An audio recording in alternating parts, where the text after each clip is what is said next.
The flight attendant's smug smile vanished as the airline owner stepped onto the plane. Just minutes earlier, she'd forced Malcolm, a black teenager, to move from first class despite his protests. Now she stood frozen, watching her boss embrace the boy she'd humiliated. "Dad," Malcolm said. "There's a problem. Before we dive into this incredible story, where are you watching from today? Drop your location in the comments. If this kind of real-life justice gives you satisfaction, smash that like button and subscribe for more shocking true stories that expose prejudice and celebrate triumph. Now, let's take a step back and see how this whole situation unfolded. Elijah Washington built Skyline Airways from nothing but determination and a dream. At 38 years old, he stood as one of the youngest airline CEOs in America, and certainly the only black owner of a major carrier. The path hadn't been easy. After graduating top of his class from Howard University with dual degrees in business and aeronautical engineering, he faced rejection after rejection from established airlines. "We're looking for someone who fits our company culture," they would say, their eyes sliding away from his dark skin and confident posture. "Your qualifications are impressive, but we have concerns about your ability to connect with our primary customer base," another interviewer told him bluntly. Instead of breaking him, these rejections fueled Elijah's ambition. He started small, with 2 regional planes servicing underrepresented communities. Within 10 years, Skyline Airways grew into a respected national carrier known for exceptional customer service and inclusive hiring practices. Throughout his journey, one constant kept Elijah grounded: his son Malcolm. Even when he and Malcolm's mother Zoe divorced 6 years ago, Elijah maintained a close relationship with his boy. At 16, Malcolm was growing into a thoughtful young man with his father's sharp intelligence and his mother's artistic sensibility. Today marked a special occasion. For the first time, Malcolm would travel alone to visit his father's headquarters in Atlanta. Though they spoke daily and saw each other monthly, Malcolm had never visited the operational heart of his father's empire. "You're sure you've got everything?" Zoe fussed over Malcolm's carry-on bag in their Philadelphia home. "Charger? Headphones? Medication for your allergies?" "Mom, I'm good," Malcolm laughed, adjusting his crisp blue button-down shirt. He'd chosen to dress nicely for the trip, wanting to make his father proud. "Dad arranged everything. First-class ticket and all." Zoe's brow furrowed. "I still wish you'd let me drive you to Atlanta." "It's an 8-hour drive, Mom." "The flight is less than 2 hours," Malcolm reasoned. "Plus, Dad wants me to experience the airline as a regular passenger. See the operation from the customer side." "There's nothing regular about first class," Zoe teased, but her smile didn't reach her eyes. "Just, be careful, okay? You know how people can be." Malcolm nodded, understanding the unspoken concern. His father had prepared him for this reality since he was young enough to comprehend it. In their household, the talk wasn't just about birds and bees, but about how to navigate a world that might see his skin before seeing him. "Keep your boarding pass visible," Elijah had advised during their call last night. "Speak clearly and respectfully, even if others don't offer you the same courtesy. Remember that your conduct reflects not just on you, but on all of us." At Philadelphia International Airport, Malcolm experienced the familiar subtle indignities. The ticket agent's momentary surprise when he presented his first-class boarding pass. The security officer who, randomly, selected him for additional screening while waving through white business travelers. The side glances from other passengers as he waited in the premium boarding area. Malcolm handled each moment with the dignity his father had taught him. Head high, voice steady, emotions controlled. He texted his dad, "Security took forever, but I'm at the gate now. Boarding soon." Elijah's reply came instantly, "Proud of you, son. See you in a few hours. Enjoy the flight." Malcolm couldn't know that those simple words would soon feel like bitter irony. The gate agent called for first-class boarding, and Malcolm gathered his carry-on bag. He handed his boarding pass to the agent, who smiled and wished him a pleasant flight. As he walked down the jet bridge, Malcolm felt a flutter of excitement. Though he'd flown first class with his father before, this marked his first solo premium experience. The cabin gleamed with polished surfaces and plush leather seats. A flight attendant with perfectly coiffed blonde hair and a crisp uniform stood at the entrance. Her name tag read Rebecca Miller. Her welcoming smile faltered when she saw Malcolm. "Excuse me, young man," she said, her voice sugar-coated but firm. "First-class passengers are boarding now. You'll need to wait until your group is called." Malcolm politely extended his boarding pass. "I'm in first class. Seat 2A. Rebecca took the boarding pass, examining it with exaggerated scrutiny. Her lips pressed into a thin line as she reluctantly stepped aside. "Very well." Malcolm found his window seat and settled in, placing his backpack under the seat in front of him. He couldn't help noticing Rebecca watching him while pretending to organize the galley. Twice she walked past, glancing at his seat number. Other passengers filtered in. A white businessman in seat 2B gave Malcolm a double take before sitting beside him. An elderly couple across the aisle smiled warmly. A middle-aged woman in designer clothes frowned when she noticed him, then leaned toward Rebecca, whispering something that made the flight attendant nod knowingly. Malcolm focused on his phone, texting his friend Tyler about the Atlanta Falcons game they planned to attend that weekend. He tried ignoring the growing discomfort in the cabin, the feeling of being watched, judged. Rebecca approached his seat again, this time with a passenger manifest in hand. "Excuse me, but could I see your boarding pass again?" Malcolm produced it from his pocket. "And do you have ID?" she asked, her tone suggesting this was standard procedure, though no other passengers had been similarly questioned. Malcolm handed over his student ID. "Is there a problem?" "Just routine verification," Rebecca said, though her expression suggested otherwise. "Washington." "Malcolm Washington. How did you come to be in first class today?" The businessman beside Malcolm shifted uncomfortably but said nothing.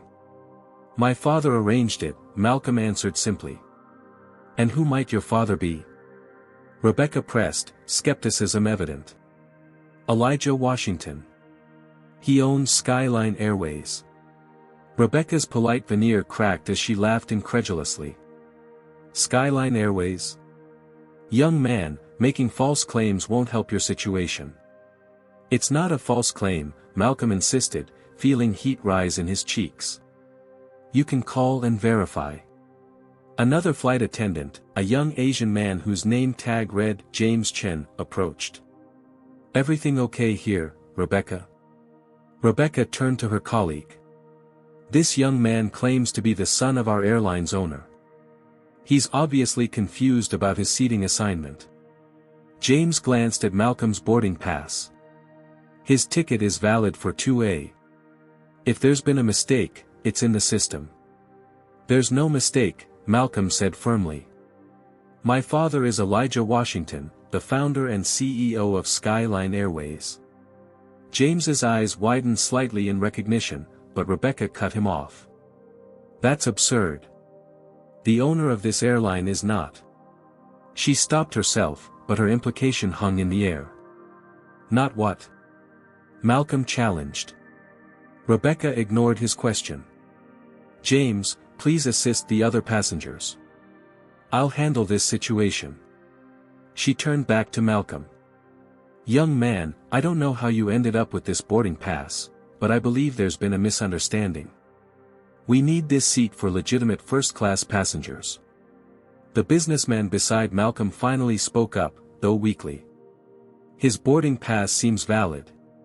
"Sir, please let me handle this," Rebecca snapped before addressing Malcolm again. "I'm going to have to ask you to gather your belongings and move to your proper seat in economy." "This is my proper seat," Malcolm insisted, his heart pounding. "Call my father if you don't believe me." "There's no need for that," Rebecca said dismissively. "Please don't make this more difficult than it needs to be. There are passengers waiting to board." Malcolm reached for his phone. "I'm calling my father." "Phones must be in airplane mode now," Rebecca said, her voice rising. "You need to comply with crew member instructions. It's a federal regulation." Several passengers were openly watching now. Some looked uncomfortable, others seemed darkly satisfied. Malcolm felt trapped, humiliated, and increasingly angry. He considered his options. Making a scene could escalate the situation dangerously. Complying under protest seemed the safest route. "I'll move," he said finally, his voice tight with controlled emotion, "but I want your full name and employee ID number." "That won't be necessary," Rebecca replied. "Now please gather your things quickly. You're delaying the flight." With burning eyes and stiff movements, Malcolm collected his backpack. The walk through first class felt endless, every step an exercise in swallowed pride. As he passed James, the flight attendant whispered, "I'm sorry." In that moment, Malcolm understood something his father had tried to explain. Sometimes, the cruelest aspect of discrimination wasn't the act itself, but the silence of those who recognized the injustice yet did nothing to stop it. The economy section bustled with activity as passengers stowed luggage and found their seats. Malcolm stood in the aisle, boarding pass in hand, searching for his newly assigned spot, 23B, a middle seat in the rear of the aircraft. "Excuse me," he said to a heavy-set man occupying the aisle seat. "I think I'm in 23B. The man sighed dramatically but stood to let Malcolm squeeze past. On the window side sat a teenage girl with headphones, who barely glanced up from her phone. Malcolm settled between them, his knees pressed against the seat in front, a stark contrast to the spacious first-class accommodation that was rightfully his. His mind raced with thoughts of what his father would do in this situation. Elijah Washington had built his reputation on calm assertiveness and strategic thinking. Malcolm decided to try once more to resolve the situation through proper channels. When a different flight attendant passed by, Malcolm gently caught her attention. Her name tag identified her as Denise Cooper, and her warm brown complexion and kind eyes gave Malcolm a flicker of hope. "Excuse me, Miss Cooper. I need some help. I was wrongfully removed from my first-class seat by another attendant." Denise looked concerned. "What happened?" Malcolm explained the situation succinctly, showing her his original boarding pass for seat 2A. "That doesn't sound right," Denise frowned. "Let me check with the lead attendant once we complete the pre-flight checks. We're a bit behind schedule now." "Thank you," Malcolm said, feeling a small measure of relief. "My father is Elijah Washington, the owner of Skyline. I'd appreciate if you could help sort this out." Denise's eyes widened slightly, but unlike Rebecca, she didn't dismiss his claim. "I'll look into it right away," she promised before continuing down the aisle. Malcolm took out his phone to text his father before takeoff. He kept the message factual and calm. "Dad, there's a situation on the flight. A flight attendant named Rebecca Miller forced me out of my first-class seat, claiming I didn't belong there. She wouldn't believe me when I mentioned you. I'm now seated in economy. Another attendant named Denise is trying to help." He pressed send just as the announcement came to put devices in airplane mode. The man beside him glowered at the phone. "They said airplane mode, kid." Malcolm complied, then closed his eyes, trying to process his emotions. Anger, humiliation, and frustration churned inside him, but he remembered his father's words, "Never let them see they've gotten to you. That's giving away your power." The aircraft doors closed, and the safety demonstration began.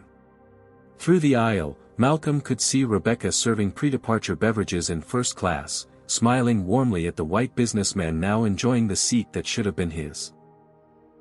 As the flight attendants prepared for takeoff, Malcolm noticed Rebecca deliberately avoiding his section during her cabin check. When drink service began 30 minutes later, she skipped his row entirely, serving passengers in front and behind but not acknowledging him or his seatmates. "Excuse me," Malcolm called out as she passed again, but Rebecca pretended not to hear. The elderly woman across the aisle noticed. She was white-haired and petite, with kind eyes that crinkled with concern. When the attendant left, she leaned over and offered Malcolm her untouched bottle of water. "Here, young man. You look like you could use this." "Thank you, ma'am," Malcolm said, genuinely touched by the simple kindness. "Dorothy Williams," she introduced herself. "I couldn't help overhearing earlier." "That wasn't right, what happened to you?" Malcolm nodded, unsure what to say. "Reminds me of the old days," Dorothy continued quietly. "I marched with Dr. King in Selma. Thought we'd come further than this by now." Malcolm found himself engaged in conversation with Dorothy, who shared stories of her civil rights activism in the 1960s. Her words gave him perspective, placing his current indignity within a longer struggle for equality and respect. "The important thing," Dorothy told him, "is not to let it harden your heart. That's what they want. Stay soft inside, but strong in your convictions." Their conversation was interrupted by the captain's voice over the intercom. "Ladies and gentlemen, we apologize for the delay. We're currently holding position on the tarmac due to a last-minute passenger accommodation. We should be underway shortly." Murmurs of annoyance rippled through the cabin. Malcolm checked his watch. They should have departed 20 minutes ago. He noticed Denise hurrying down the aisle, looking agitated. James appeared from first class, engaged in intense conversation with another crew member. Something was happening. "What's the holdup?" the man next to Malcolm grumbled. "Some people have connections to make." Malcolm's phone vibrated in his pocket. Discreetly, he checked the screen. One new message from Dad: "Stay in your seat. I'm handling it." Malcolm's heart raced. What did that mean? Before he could speculate further, he noticed Rebecca rushing toward economy class, her face flushed and expression panicked. She stopped at the sight of Malcolm, then quickly turned and hurried back toward the front of the plane. Dorothy leaned over again. "Something's afoot," she whispered with a knowing smile. "And I have a feeling justice might be about to board this flight." The atmosphere inside the aircraft shifted palpably as whispers raced through the cabin. Passengers craned their necks, trying to see what was happening at the entrance. Malcolm remained in his cramped middle seat, heart pounding against his ribs as he contemplated his father's cryptic message. "Ladies and gentlemen," the captain's voice returned, sounding notably different than before, "we have the privilege of welcoming a special passenger aboard our flight today. Please join me in greeting the founder and CEO of Skyline Airways, Mr. Elijah Washington." A collective gasp rippled through the cabin, followed by murmurs and the clicking of phone cameras. Malcolm sat up straighter, a mixture of emotions washing over him: relief, vindication, and a touch of apprehension about what would unfold. Elijah Washington stepped into view at the front of the plane. Even from a distance, his presence commanded attention. Tall and impeccably dressed in a tailored navy suit, he carried himself with the quiet confidence of a man accustomed to navigating hostile environments with dignity. His close-cropped hair showed distinguished touches of silver at the temples, and his expression remained professionally neutral as he nodded acknowledgments to surprised passengers. Malcolm watched as his father paused in first class, his gaze lingering on the now-occupied seat 2A. The businessman who had taken Malcolm's place shifted uncomfortably under Elijah's steady regard. Rebecca stood nearby, her formerly authoritative demeanor replaced by visible anxiety as she twisted her hands in front of her uniform. Without comment, Elijah continued his deliberate walk through the aircraft. Passengers whispered as he passed. Some reached out for handshakes or attempted to engage him, but Elijah remained focused, his eyes scanning each row until they found what he sought. When father and son locked eyes, something powerful and unspoken passed between them. Elijah's composed expression softened momentarily with a flash of fierce paternal love before returning to professional neutrality. "Malcolm," he said simply, his deep voice carrying through the suddenly quiet cabin. "Dad," Malcolm responded, rising as much as the limited space allowed. The heavy-set man blocking Malcolm's exit to the aisle hurriedly stood, now eager to accommodate. "Sir, please, let me get out of your way." Elijah waited patiently as Malcolm gathered his backpack and squeezed into the aisle. Then, In full view of every passenger, Elijah embraced his son firmly. The gesture spoke volumes, not just paternal affection, but public acknowledgement and protection. "Are you okay?" Elijah asked quietly. "I'm fine," Malcolm assured him, though the slight tremor in his voice suggested otherwise. Elijah turned to Dorothy, who had been watching the reunion with undisguised satisfaction. "Thank you for looking after my son, ma'am." Dorothy smiled. "He's a credit to you, Mr. Washington. Handled himself with more dignity than most grown folks would have." Elijah nodded appreciatively before addressing the situation directly. "Malcolm, I'd like you to tell me exactly what happened. Don't leave anything out." As Malcolm recounted the incident, Rebecca's initial suspicion, her repeated questioning, her dismissal of his identity, and his forced removal to economy, other passengers in nearby seats listened intently. Some looked away in shame, others nodded in grim recognition of a familiar pattern of behavior. Rebecca appeared at the back of the plane, her face flushed. "Mr. Washington, if I could just explain." Elijah raised a hand, silencing her mid-sentence. "Ms. Miller, I believe that's your name. I'll speak with you and the rest of the crew shortly. Right now, I'm talking with my son." Rebecca retreated, visibly shaken by the public rebuke.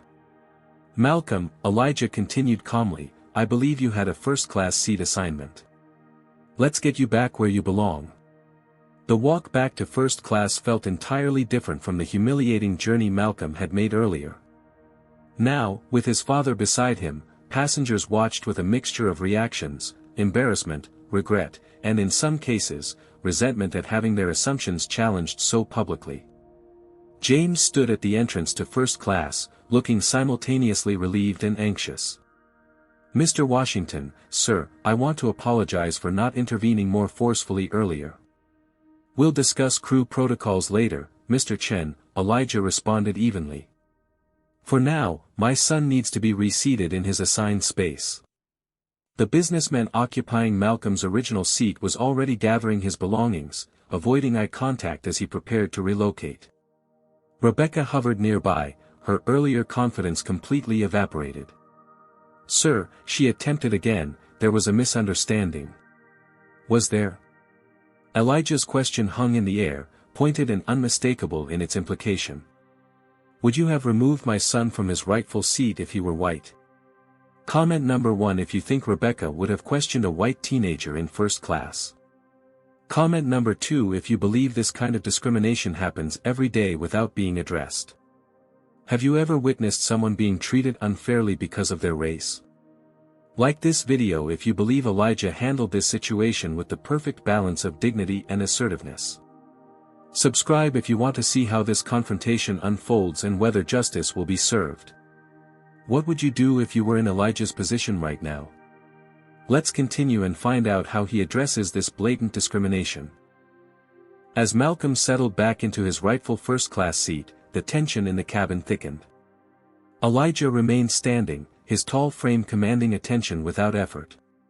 He surveyed the first-class section, making deliberate eye contact with several passengers who had witnessed his son's humiliation without intervention. "Malcolm, I'll be right back," Elijah said, his voice measured. "I need to speak with the flight crew." Rebecca stood rigid near the galley, her complexion alternating between flush and pallor. James lingered nearby, while Denise had joined them from economy class, concern evident on her face. "Captain," Elijah addressed the intercom, "this is Elijah Washington. I need to speak with you and your crew in the forward galley, please." The captain's voice responded promptly, "Of course, Mr. Washington. I'll send my first officer to the cockpit and join you immediately." Passengers throughout the aircraft watched the unfolding drama with rapt attention. Many had their phones out, recording snippets despite the flight attendants' half-hearted requests to desist. The incident was rapidly transforming from a personal humiliation into a public reckoning. In the galley, Elijah stood with perfect posture, hands clasped behind his back as the captain, 3 flight attendants, and the purser gathered in the confined space. The atmosphere crackled with tension. "I'll be direct," Elijah began, his voice low but intense.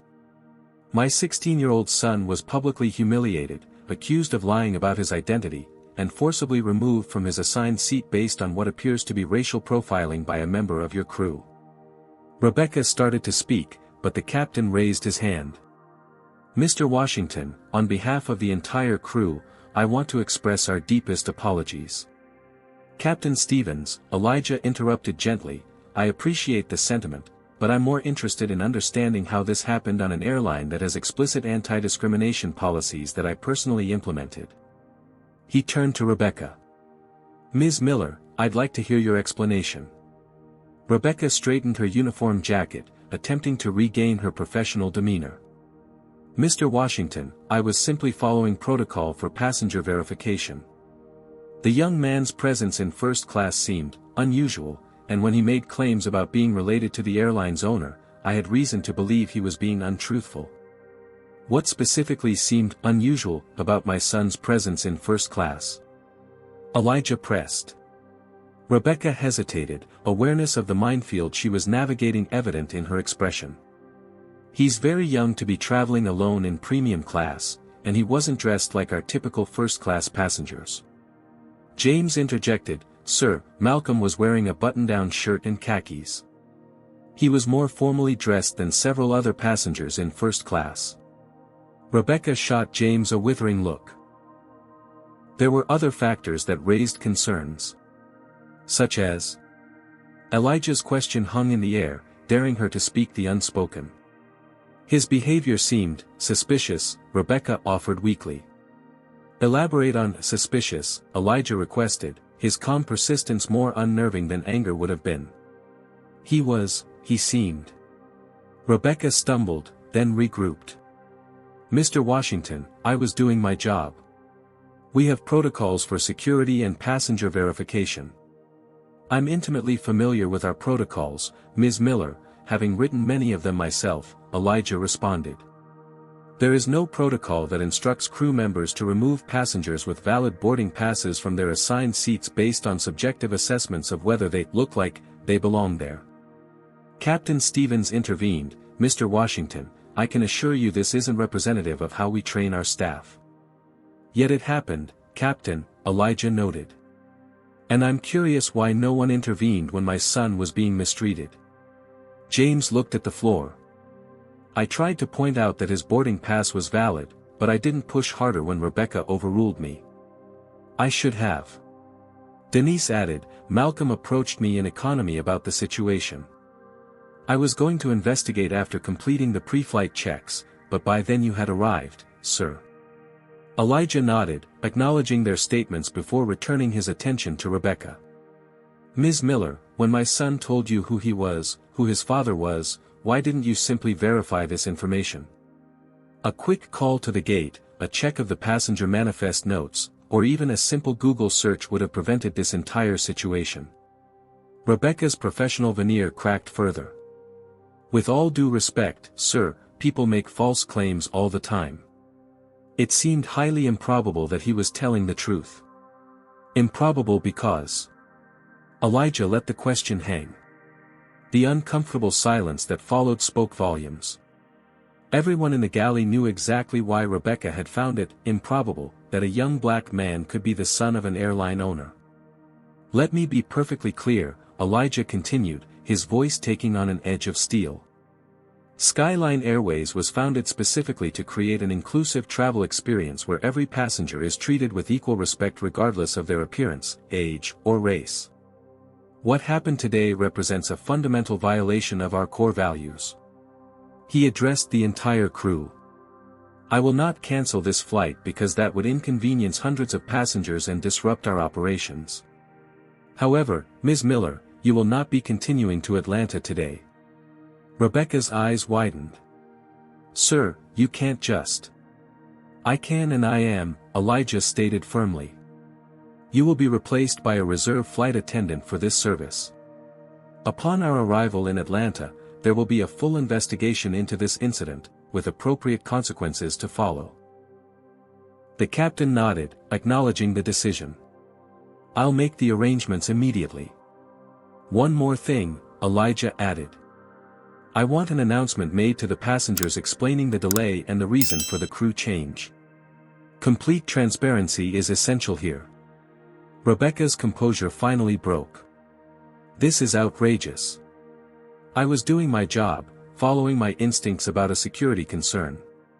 Your instincts led you to discriminate against my son, Elijah replied evenly. And now you'll face the consequences of that decision. Captain Stevens, please arrange for Ms. Miller's replacement. I'll return to my seat with Malcolm. As Elijah turned to leave the galley, Rebecca made a last desperate attempt. You're only doing this because he's your son. If he were anyone else's child, you wouldn't care. Elijah paused, turning back slowly. You're wrong, Ms. Miller. I would care deeply regardless of whose child was mistreated on my airline. The difference is, if he weren't my son, I might never have known about it. How many other passengers have you humiliated who didn't have the power to hold you accountable? With that final question lingering in the air, Elijah returned to the first-class cabin. He settled into the seat beside Malcolm, placing a reassuring hand on his son's shoulder. What's going to happen now? Malcolm asked quietly. Justice, Elijah replied simply. And hopefully, change. Minutes later, passengers watched as airport security personnel boarded the plane and escorted Rebecca off the aircraft. Her face was masked with indignation, but beneath it, something else was visible, the dawning realization that actions which had previously gone unchallenged now had consequences. The captain's voice came over the intercom, "Ladies and gentlemen, we apologize for the continued delay. We're making a crew adjustment and will be departing shortly. We at Skyline Airways have a zero-tolerance policy for discriminatory behavior of any kind. Today, we failed to uphold that standard, and for that, we sincerely apologize, especially to our passenger in seat 2A. We're committed to making this right and ensuring similar incidents never occur again." A smattering of applause broke out, primarily from the economy section. In first class, the response was more subdued, with several passengers looking distinctly uncomfortable as the reality of their silent complicity settled upon them. Once airborne, the Boeing 737 settled into its cruising altitude of 35,000 feet. The cabin lights dimmed slightly as passengers adjusted to the rhythm of flight. In first class, Malcolm sat beside his father, the initial adrenaline of the confrontation gradually giving way to a quieter emotional processing. "You didn't have to come get me," Malcolm said softly, breaking the silence between them. "I could have handled it." Elijah studied his son's profile, noting the set of his jaw and the maturity in his eyes that hadn't been there even a year ago. "I know you could have. That's not why I came." "Then why?" "Because no one should have to handle discrimination alone," Elijah replied. "And because some lessons can't be taught theoretically. They need to be demonstrated." Malcolm nodded slowly, understanding filtering through his expression. "The lesson being that we don't just endure injustice when we have the power to confront it," Elijah explained. "For generations, our people had to swallow their dignity just to survive. But we live in a different time now. You and I have privileges that our ancestors couldn't imagine: education, resources, influence. With those privileges comes responsibility. Responsibility to fight back. Responsibility to change the system," Elijah clarified. "Fighting back is reactive. Creating change is proactive." A flight attendant approached, not Rebecca, who was now presumably on her way back to Philadelphia, but James, who had been present during the initial incident. "Mr. Washington, Malcolm, can I get you anything to drink?" James asked, his manner respectfully subdued. "Water for me," Elijah replied. "Malcolm?" "Apple juice, please," Malcolm requested. As James prepared their beverages, Elijah asked, "How long have you been with Skyline, Mr. Chen?" 3 years, sir," James answered. "Started right after college. And in those 3 years, have you witnessed similar incidents?" James hesitated, glancing around to ensure no other passengers were listening closely. "Nothing this blatant, sir. But subtle things, yes. I appreciate your honesty, Elijah said. When we land, I'd like you to speak with my chief of staff about specific instances. We can't address what we don't acknowledge. Yes, sir, James replied, setting their drinks down. And sir, I want to apologize again for not stepping in more forcefully earlier. I should have done more. After James moved on to other passengers, Malcolm turned to his father. He's feeling guilty. As he should, Elijah responded, not unkindly. Bystanders who recognize injustice but remain silent are complicit in it. But guilt without action is useless. If his guilt motivates him to behave differently next time, then it serves a purpose. Their conversation was interrupted by an older gentleman from across the aisle who leaned over, hand extended. Mr. Washington. Frank Holloway. I'm a frequent flyer with Skyline, and I just wanted to say, what happened earlier was inexcusable. I should have spoken up when I saw how that young man was being treated. Elijah shook the offered hand. I appreciate your candor, Mr. Holloway. Perhaps next time you'll feel empowered to intervene. There shouldn't be a next time, Holloway said firmly. Not on this airline or any other. One by one, several first-class passengers approached to offer similar sentiments. Some seemed genuinely remorseful, while others appeared more concerned with being on the CEO's good side. Malcolm observed each interaction closely, noting how his father maintained the same dignified demeanor with everyone, regardless of their apparent sincerity. A flight attendant appeared with an elderly passenger in tow. Mr. Washington, this gentleman requested to speak with you. Elijah rose slightly in his seat. Dorothy, isn't it? From economy class? Dorothy Williams smiled warmly. You remembered. I just wanted to check on this young man. We were having quite a meaningful conversation before all the excitement. Please, join us, Elijah gestured to an empty first-class seat nearby. We have space. As Dorothy settled in, Malcolm noticed notifications flooding his phone. Social media was already buzzing with videos and accounts of the incident. One clip, showing Elijah embracing him in the economy section, had already garnered thousands of shares and comments.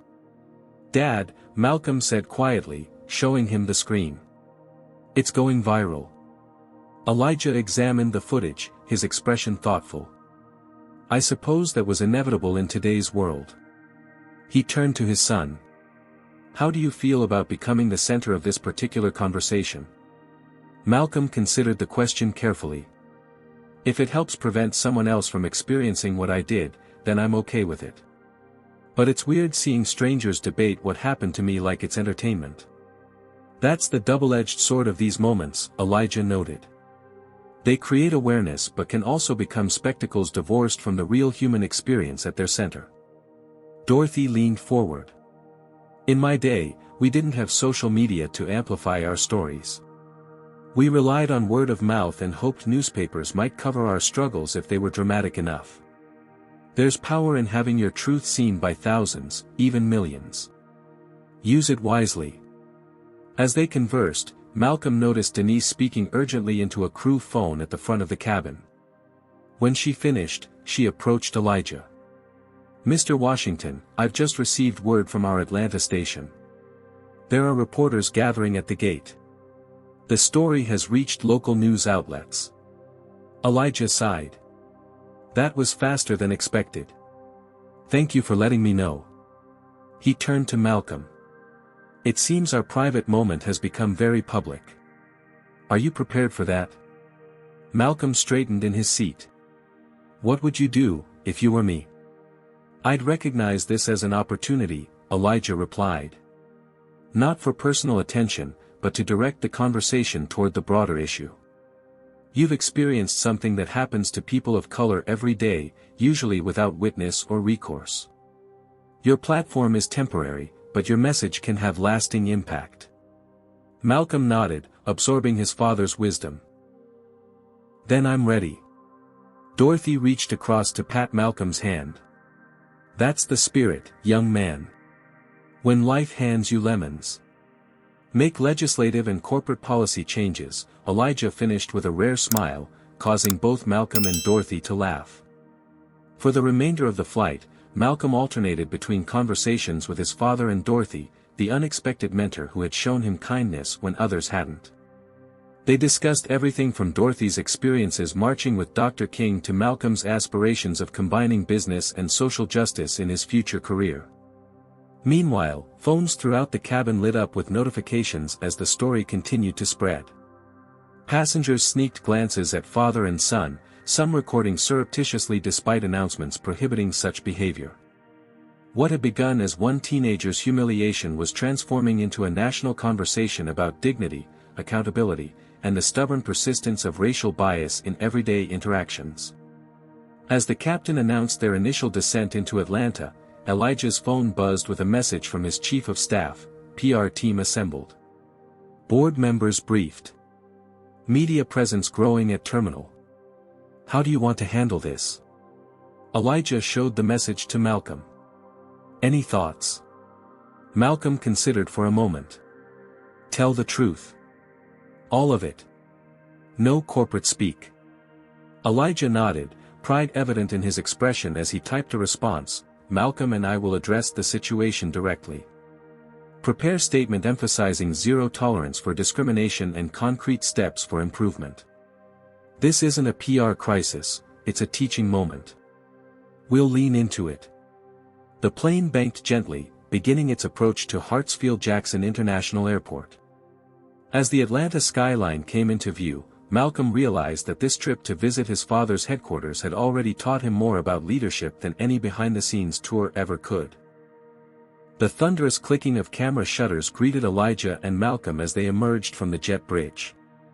Dozens of reporters crowded the gate area, their questions overlapping in an incomprehensible jumble of curiosity and urgency. Airport security personnel created a narrow pathway through the media throng, while Skyline Airways staff flanked father and son protectively. Mr. Washington. Can you confirm reports of racial profiling on your airline? Malcolm. How does it feel to be removed from first class on your father's own company? Was the flight attendant terminated? Will there be legal action? Elijah raised a hand, and the clamor subsided slightly. We'll address your questions at a proper press conference. For now, my son and I are headed to Skyline headquarters where we'll prepare a formal statement. Thank you for your understanding. With practiced efficiency, Elijah guided Malcolm through the terminal toward a waiting car, his hand firm on his son's shoulder. Only when the vehicle doors closed behind them did both exhale deeply. That was intense, Malcolm commented, loosening his collar button. And it's just beginning, Elijah replied, checking his vibrating phone. Your mother has called 4 times in the last 20 minutes. You should call her back. Malcolm winced, realizing he hadn't updated Zoe about the situation. Before he could dial, his own phone lit up with her incoming call. Mom, I'm okay, he answered immediately. Malcolm James Washington, I've been watching the news for the past hour. Zoe's voice crackled with maternal concern and anger. Why didn't you call me the moment this happened? It all unfolded pretty quickly, Malcolm explained, recounting the details while his father listened, occasionally nodding in confirmation. I'm booking a flight to Atlanta right now, Zoe declared. Mom, that's not necessary. It absolutely is necessary, she interrupted. My son was publicly humiliated because of the color of his skin. I'm coming there, and I'm bringing our attorney. Elijah gently requested the phone. Zoe, it's Elijah. I understand your concern, but rushing to Atlanta might escalate the media situation unnecessarily. Malcolm is safe, he's handling this with remarkable maturity, and we're addressing it directly. Don't you dare tell me what's necessary when it comes to our son, Elijah, Zoe replied, her voice steely. I warned you both about this trip. I knew something like this could happen. And now that it has, we're dealing with it, Elijah countered calmly. This isn't just about Malcolm anymore. The incident has already gone viral. We have an opportunity to create meaningful change in how the airline industry addresses bias and discrimination. After further discussion, they reached a compromise. Zoe would wait 24 hours before deciding whether to fly to Atlanta, giving Elijah and Malcolm time to assess the situation and develop a response strategy. At Skyline headquarters, the executive floor buzzed with crisis management activity. Elijah's chief of staff, Tara Reynolds, had assembled the leadership team in the main conference room. Screens displayed news coverage and social media trends tracking the incident's viral spread. "It's the top trending topic nationally," Tara reported as Elijah and Malcolm entered. "The video from the plane has over 2 million views already. We're receiving thousands of messages, some supportive, others, not so much. What's the board saying?" Elijah asked, accepting a tablet displaying urgent communications. "They're divided," Tara admitted. "Some are fully behind you taking a strong stand. Others are concerned about potential boycotts and stock implications. And our competitors?"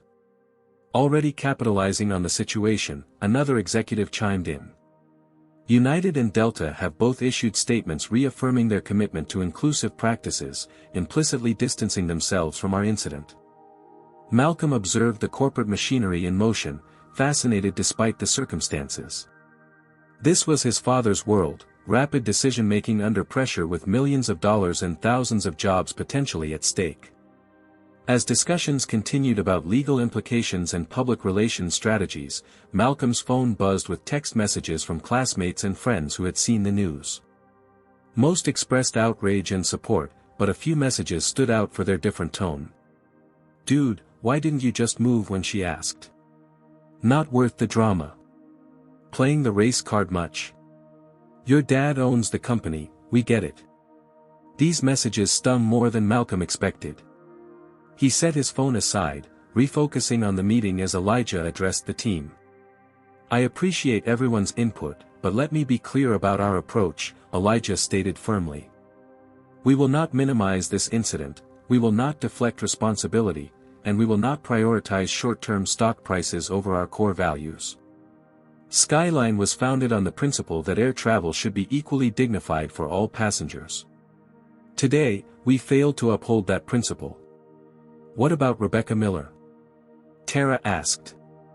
"She's already lawyered up, claiming wrongful termination and reverse discrimination. Conservative media outlets are reaching out to her for interviews."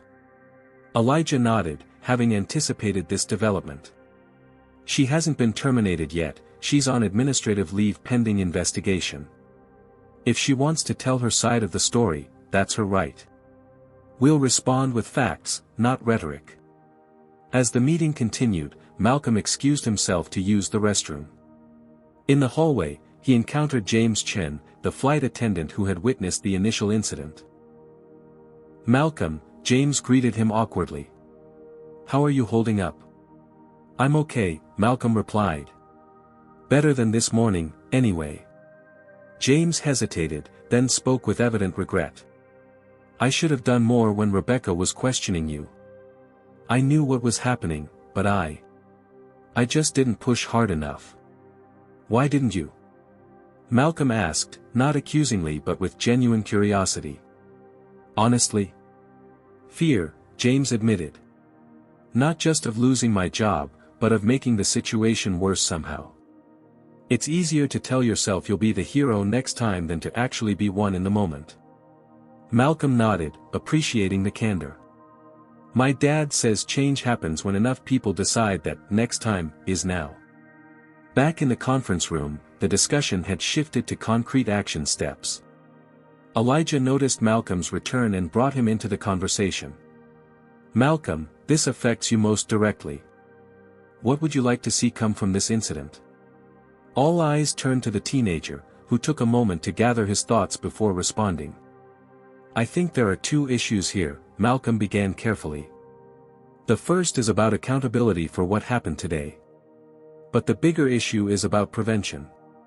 How do we make sure this doesn't keep happening to other people who don't have a CEO father to intervene?" Elijah nodded encouragingly. "I'd like to see comprehensive anti-bias training for all Skyline employees," Malcolm continued with growing confidence. "Not just a one-time session, but ongoing education with real metrics for success. And maybe a scholarship program for minority students interested in aviation careers. To help change the industry from the inside. The executives exchanged impressed glances. Tara was already taking notes. "Those are excellent suggestions," Elijah affirmed. "Tara, let's develop implementation plans for both initiatives immediately. And Malcolm, I'd like you to be involved in designing them, if you're willing." The meeting concluded with clear action items assigned to various team members. As the executives filed out, Elijah's personal assistant entered with an urgent message. "Sir, Rebecca Miller is live on Channel 4 News right now, discussing the incident." The television in the conference room flickered to life, revealing Rebecca in a carefully composed interview setting. Her hair and makeup were impeccable, her expression one of wounded professionalism. "I was simply doing my job," she explained to the sympathetic interviewer. "In today's security environment, we have to be vigilant about unusual situations. When a very young passenger claims to be related to the airline's owner but can't provide proper verification, that raises legitimate concerns." "And did you apply these same standards to all passengers?" the interviewer asked. "Absolutely," Rebecca insisted. "This had nothing to do with race. I would have questioned any young person in similar circumstances. The fact that Mr. Washington immediately removed me from the flight without a proper investigation speaks to a concerning double standard. If anything, I'm the victim of reverse discrimination here." Elijah watched silently, his expression unreadable. When the segment ended, he turned to Malcolm. "And that," he said quietly, "is why documentation and witness statements are so important. Her version omits key facts and distorts others. Without multiple witnesses and potential video evidence, it would be her word against yours." "Will she get away with it?" Malcolm asked. "No," Elijah assured him. "Truth has staying power that lies don't. But we need to be prepared for a longer battle than I initially anticipated." As they left the conference room, Malcolm's phone buzzed with a text from Dorothy Williams, the elderly woman from the flight, watching the news. "Remember what I told you about staying soft inside but strong in your convictions. This is just the beginning of your journey, young man. Call if you need an old-timer's perspective." Malcolm smiled, appreciating the unexpected alliance formed in the most unlikely of circumstances. As challenging as the day had been, it had also revealed powerful truths about human character, both flawed and inspiring, that no textbook could have taught him.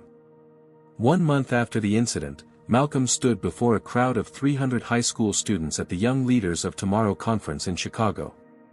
The auditorium buzzed with anticipation. Many attendees had specifically registered after learning he would be speaking about his viral experience. "I never planned to become a hashtag," Malcolm began, earning understanding laughter from the audience. "I was just a kid trying to visit his dad. But what happened to me on that flight happens to people who look like us every day, in stores, in restaurants, in schools, and in workplaces across America. The only difference is, most don't have cameras recording and a CEO father to intervene." As Malcolm delivered his carefully prepared speech, he reflected on the whirlwind month since the incident. True to her word, Zoe had flown to Atlanta the day after the confrontation, bringing the family's longtime attorney, Stephen Rodriguez. Together with Elijah's legal team, they had mapped out a comprehensive approach to address both the specific incident and its broader implications. Rebecca Miller's wrongful termination lawsuit had been filed with dramatic flair and extensive media coverage. Conservative outlets portrayed her as a conscientious employee being sacrificed on the altar of political correctness. Liberal media countered with analyses of implicit bias and the persistent reality of traveling while black. What Rebecca hadn't anticipated was the steady stream of former Skyline employees and passengers who came forward with similar stories about her behavior. A flight attendant of Puerto Rican descent described being constantly critiqued on her appearance and accent. A Nigerian businessman recounted being questioned about his first-class ticket on 3 separate occasions. A Middle Eastern family recalled Rebecca summoning security when their toddler became fussy during boarding. The discovery process revealed a personnel file containing multiple customer complaints that had been addressed with nothing more than verbal warnings. The lawsuit quickly transformed from Rebecca's offensive maneuver to a defensive struggle as her pattern of behavior came to light. "What I learned," Malcolm continued in his speech, "is that silence protects the status quo. When we don't speak up about discrimination, whether we're experiencing it or witnessing it, we allow it to continue unchallenged. But I also learned that speaking up requires courage, because those who benefit from the current system will fight to preserve it." In the audience, Elijah watched proudly as his son articulated insights that many adults never grasp. Beside him sat Dorothy Williams, who had become an unexpected mentor to Malcolm. After learning of her civil rights background, Elijah had invited her to join Skyline's newly formed Community Advisory Board, which provided input on diversity and inclusion initiatives. "The most important question isn't whether bias exists," Malcolm told the attentive students. "We know it does. The question is, what are we going to do about it? And that's where each of you comes in." He outlined the scholarship program that Skyline Airways had established in the wake of the incident, the Future in Flight Initiative, providing educational and career opportunities for minority students interested in aviation. The first cohort of 20 scholars would begin their journey that fall. Meanwhile, across town in the federal courthouse, Rebecca Miller's lawsuit was reaching its conclusion. The judge, a no-nonsense woman with 30 years on the bench, had grown increasingly impatient with Rebecca's shifting narrative as evidence mounted against her claims. "Ms. Miller," the judge addressed her directly, "you have alleged wrongful termination, yet documents show you were placed on administrative leave with pay pending investigation, not terminated. You claim reverse discrimination, yet testimony from multiple witnesses of various backgrounds establishes a pattern of differential treatment toward minority passengers. You assert you were simply following security protocols, yet Skyline Airways' actual written procedures contradict your actions in this case." Rebecca sat stiffly beside her attorney, her once confident demeanor now brittle with defensive anger. Furthermore, the judge continued, "The defendant's records indicate that following their internal investigation, you were offered reinstatement conditional upon completing their enhanced anti-bias training program, an offer you declined in favor of pursuing this lawsuit." The verdict, when it came, was unequivocal: judgment for the defendant, Skyline Airways. Rebecca's claims were dismissed with prejudice, meaning she could not refile the suit. As a final blow, the judge ordered Rebecca to pay a portion of Skyline's legal fees, citing the frivolous nature of the lawsuit in light of the evidence presented. Back at the youth conference, Malcolm was concluding his presentation. "So when people ask me if I regret what happened that day, my answer surprises them. I don't regret it. I wouldn't wish it on anyone else, but for me, it became a catalyst for growth and change. Sometimes life's most painful moments can lead to its most meaningful opportunities." The standing ovation that followed brought tears to Elijah's eyes. Dorothy leaned over, patting his hand. "You've raised a remarkable young man," she said. "He's going to change things." "He already has," Elijah replied. That evening, the Washington family, Elijah, Malcolm, and Zoe, gathered for dinner at Elijah's penthouse apartment. Despite their divorce years earlier, Elijah and Zoe had maintained a respectful co-parenting relationship, united in their dedication to Malcolm's well-being. "So it's official," Zoe announced, setting aside her phone. "Rebecca lost her case. Stephen just texted me the details." "I'm not surprised," Elijah remarked, "but I am relieved. This brings formal closure to the legal aspect, at least." Malcolm absorbed the news thoughtfully. "Do you think she'll ever understand what she did wrong?" "Some people aren't capable of that level of self-reflection," Zoe answered. "They'll rewrite the narrative to protect their self-image rather than confront uncomfortable truths about their behavior." "Your mother's right," Elijah agreed. "But the important thing isn't whether Rebecca Miller has a personal epiphany. It's about the systemic changes her actions inadvertently triggered. And those changes had been substantial." Skyline Airways had implemented comprehensive anti-bias training for all 12,000 employees, from baggage handlers to board members. An anonymous reporting system allowed staff to flag concerning interactions without fear of retaliation. Customer satisfaction scores among minority passengers had already shown measurable improvement. Most significantly, other airlines had taken notice. 3 major carriers had reached out to Elijah about implementing similar programs, recognizing that getting ahead of potential incidents was both ethically sound and good business practice. "I've been thinking," Malcolm said, setting down his fork. "About my college plans." Elijah and Zoe exchanged glances. Malcolm was entering his junior year of high school, and until now, had expressed interest in pursuing film production or possibly engineering. "I want to double major in business and social justice," Malcolm continued. "I've seen firsthand how corporate decisions can either perpetuate inequality or help dismantle it. I want to work at that intersection." Zoe smiled. "That sounds perfect for you, honey." "I want to follow in your footsteps, Dad," Malcolm added. "Not just running a company, but creating one with values at its core." Elijah felt a surge of emotion, pride, certainly, but also a bittersweet recognition that his son's accelerated maturity had been partially forged through undeserved hardship. "Whatever path you choose," he told Malcolm, "you've already demonstrated the character it takes to succeed. Not just in business, but in life." As their meal concluded, Malcolm received a text from James Chen, who had been promoted to lead flight attendant after demonstrating exceptional leadership during the crisis. The flight crew that had witnessed the original incident had been transformed by it.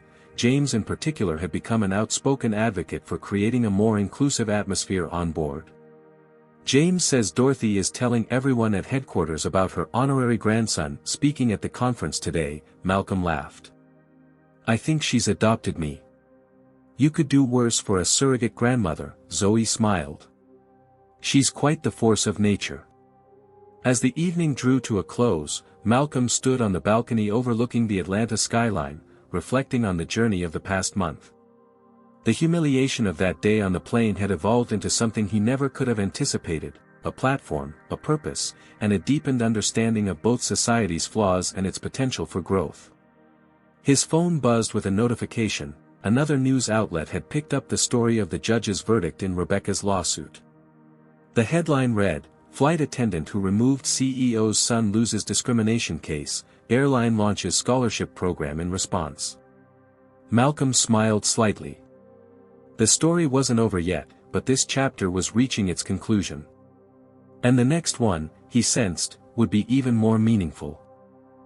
The gleaming Skyline Airways Boeing 787 Dreamliner cut through wispy clouds on its approach to San Francisco International Airport.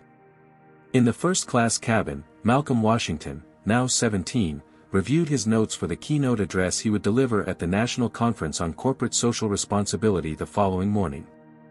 "Nervous?" Elijah asked from the adjacent seat. "A little," Malcolm admitted. "It's a bigger audience than I'm used to." "You'll be magnificent," Elijah assured him. "Just speak your truth, as you've been doing all year." 1 year had passed since the incident that transformed both Malcolm's life and Skyline Airways. What began as a humiliating experience had catalyzed remarkable changes throughout the organization and beyond. The flight attendant approached their seats, Denise Cooper, now Senior Cabin Services Manager for the Western region. "Mr. Washington, Malcolm, will be landing in approximately 20 minutes. Can I get you anything before we begin our descent?" "We're fine, thank you, Denise," Elijah replied. "And congratulations again on your promotion. Well deserved." After Denise moved on, Malcolm observed, "She's the 3rd crew member from that flight who's been promoted. James Chen is now our Director of Customer Experience, Denise oversees cabin services for the entire Western region, and Captain Stevens joined the executive leadership team as VP of Operations," Elijah enumerated. "People who demonstrate moral courage during difficult moments generally make excellent leaders in all circumstances." The San Francisco skyline appeared in the distance, golden in the late afternoon sunlight. Malcolm closed his laptop, reflecting on the journey that had brought him to this moment. The lawsuit with Rebecca Miller had concluded months ago, but its ripple effects continued. Rebecca had eventually found employment with a smaller regional airline, though her notoriety had followed her. Despite her attempts to reframe the narrative, the facts of the case had been too well documented to dispute. More significantly, the incident had sparked industry-wide examination of how airlines handled bias incidents. The Department of Transportation had convened a special task force, on which Elijah served, to develop best practices for ensuring equitable treatment of all passengers. Malcolm's Future in Flight Scholarship Program had expanded from its initial 20 recipients to over 100 nationwide, with corporate sponsorships from major aviation industry players. The first cohort would begin college that fall, their paths toward aviation careers supported by both financial assistance and mentorship. Dorothy Williams, now in her mid-70s, had become Skyline's unofficial historian and conscience, sharing her civil rights experiences with new employee cohorts during their orientation. Her friendship with Malcolm had deepened into a genuine intergenerational bond, with weekly phone calls regardless of their respective locations. As the aircraft touched down smoothly on the San Francisco runway, Malcolm thought about the speech he would deliver tomorrow. He would share his story, certainly, but more importantly, he would articulate the lesson he had learned, that meaningful change required both principled individuals willing to speak uncomfortable truths and responsive institutions willing to listen and evolve. The deplaning process went smoothly, with Malcolm and Elijah among the first passengers to exit. As they walked through the jet bridge, Malcolm noticed a young black girl, perhaps 12 or 13, watching him with wide, recognizing eyes. "Excuse me," she said shyly as he approached. "Are you Malcolm Washington? From the Skyline Airways story?" Malcolm smiled. "That's me." The girl's mother looked on proudly as her daughter continued, "I did my school project on you and your dad. About standing up for yourself and making change happen. I got an A." "That's fantastic," Malcolm replied, genuinely touched. "What's your name?" "Jasmine," she answered. "I want to be a pilot someday." Elijah stepped forward. "Jasmine, have you heard about our Future in Flight Scholarship Program? You should apply when you're a high school senior." Jasmine's eyes widened further. "Really? That would be amazing." As they exchanged contact information with Jasmine's mother, Malcolm experienced a profound sense of purpose. This was why the painful incident had been worth enduring, not for the attention or validation, but for the doors it might open for kids like Jasmine. At the terminal, James Chin waited to greet them, having flown in the previous day to prepare for the conference. "Welcome to San Francisco," he said, shaking hands with both Washingtons. "How was the flight?" "Perfectly smooth," Elijah replied. "Your training protocols have clearly taken root." As they walked toward the exit, James updated them on conference preparations and the latest company developments. The diversity initiatives implemented after the incident had now been fully integrated into Skyline's operational DNA, with measurable improvements in both employee satisfaction and customer experience metrics. "By the way," James added, "you'll never guess who's speaking at the airline industry breakout session tomorrow. Dorothy Williams.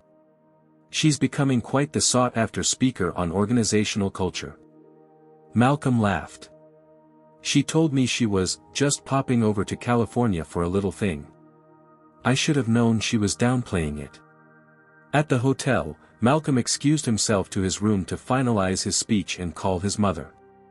Zoe had been unable to attend the conference due to her art gallery opening in Philadelphia, but she remained his most trusted advisor on public speaking. "Just remember to breathe," she counseled after hearing him practice. "And don't rush through the emotional parts. Let people sit with those feelings." "Thanks, Mom," Malcolm said. "Wish you were here. I'm always with you, baby. And so proud of who you're becoming." The following morning, Malcolm stood backstage at the conference center, adjusting his tie as the introducer outlined his biographical details for the audience. Through the curtain, he could see the packed auditorium, executives, policymakers, academics, and students all gathered to hear perspectives on corporate responsibility in the 21st century. "Ready?" Elijah asked, appearing beside him. "As I'll ever be," Malcolm replied. "Remember why we're doing this," Elijah said quietly. "It's not about us anymore." Malcolm nodded, understanding perfectly.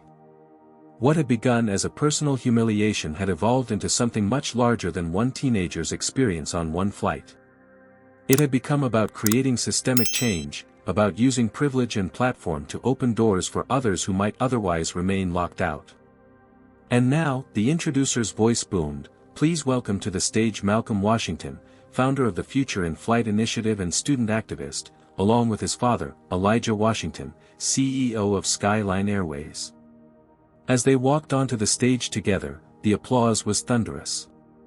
Malcolm approached the podium, took a deep breath, and began. "1 year ago today, I boarded a flight that changed my life. Not because of where it took me, but because of what happened before it even left the ground." He shared his story with poise and vulnerability, neither minimizing the pain of discrimination nor dwelling on victimhood. He emphasized the transformative power of accountability, the importance of allies willing to speak up, and the responsibility that comes with having a platform. "The measure of progress isn't whether incidents of bias occur," Malcolm concluded. "They will, because we're all human and carry implicit biases. The true measure is how we respond when they happen. Do we deny, deflect, and defend the status quo? Or do we acknowledge, learn, and commit to doing better?" In the front row, Dorothy Williams wiped away a tear as she applauded. Beside her sat James Chen and several other Skyline employees whose careers have been shaped by their responses to that pivotal incident. After the speech, during the Q&A session, a young aviation management student asked, "Malcolm, do you plan to join your father's company after college?" Malcolm glanced at Elijah before answering. "I'll definitely work there during summers and breaks to learn the business from the ground up. But my father taught me something important: sometimes you can create more change from the outside than from within existing structures. So while Skyline will always be part of my story, I might need to write my own chapter first." The day concluded with a special event, the official introduction of the newest addition to the Skyline Airways fleet, a Boeing 777 emblazoned with a unique livery celebrating diversity and named the Dorothy Williams.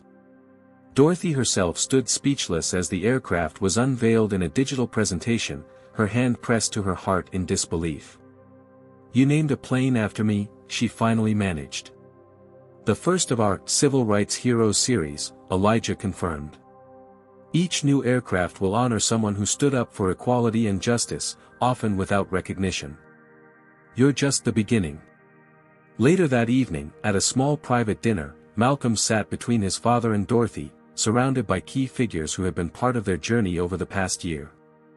As conversations flowed around the table, Malcolm reflected on how a single incident, painful as it was, had created ripples of positive change that continued to expand outward. James raised his glass in a toast. To Malcolm and Elijah Washington, who turned a moment of injustice into a movement for inclusion. And to Dorothy Williams, Elijah added, who reminds us that the civil rights movement didn't end in the 1960s but continues every day through small acts of courage and kindness. Dorothy shook her head modestly, but her eyes shone with emotion. "I'm just an old woman who couldn't stay silent when I saw a wrong being done. The real toast is to the future, to all the young Malcolms and Jasmines who won't have to fight the same battles we did because of the work we're doing now." As the evening drew to a close, Malcolm stepped onto the hotel balcony overlooking San Francisco Bay. The lights of the city sparkled below, and a Skyline Airways plane traced its path across the night sky, its navigation lights blinking steadily. Elijah joined him, placing a hand on his shoulder. "Penny, for your thoughts." "I was just thinking about that moment when you first stepped onto the plane," Malcolm replied. "How everything changed in an instant." "For the better, ultimately," Elijah noted. "Yeah," Malcolm agreed. "But not everyone has a father who can board a plane and right a wrong. Most people have to just swallow their humiliation and move on." "Which is why we can't," Elijah said firmly. "Swallow it and move on, I mean. With privilege comes responsibility." Malcolm nodded, the cool San Francisco breeze washing over them. "1 year ago, I was just a kid excited to visit my dad's company. Now I'm speaking at national conferences and running a scholarship program. Life takes some unexpected turns. The most meaningful journeys usually do, Elijah replied. The question is what we make of those turns when they come. As they stood together in companionable silence, Malcolm reflected on all that had transpired since that fateful flight. The public attention would eventually fade, as it always does. Rebecca Miller would become a footnote in the story rather than its central antagonist. Even the viral video would gradually be replaced by newer, more shocking content in the relentless cycle of social media. But what would remain were the changes they had implemented, the doors they had opened, the conversations they had started. Somewhere out there was another young person like Jasmine who might now see a path forward that hadn't existed before. That, Malcolm decided, made everything worthwhile. Ready to head back inside? Elijah asked after a while. Almost, Malcolm replied. Just taking a moment to appreciate how far we've come. And how far we still have to go. Father and son stood together, framed against the night sky, two generations united in purpose, transformed by adversity, and committed to creating a world where the color of one's skin determined neither their destination nor their journey. Malcolm's journey teaches us that discrimination doesn't just happen in history books, it occurs every day in modern America. When confronted with racism, we have choices: remain silent, confront it directly, or transform it into positive change. The Washington family chose the latter, using their privilege and platform to create systemic transformation rather than seeking mere personal vindication. This story reminds us that true change requires both individual courage and institutional accountability. One person speaking up can create ripples, but lasting impact demands structural reform. Malcolm learned that sometimes life's most painful moments become opportunities for growth, not just for himself but for entire systems. Dorothy Williams' wisdom bridges generations, showing how the struggle for dignity continues in new forms. The most powerful response to discrimination isn't just anger or resignation, but strategic action that opens doors for others. As Malcolm discovered, when we respond to injustice by creating pathways for those who come after us, we transform personal pain into collective progress.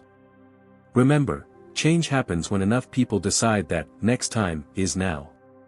What would you do if you witnessed discrimination like Malcolm experienced? Have you ever stood up against injustice or wish you had? Your experiences matter. Comment below with your own stories of speaking truth to power.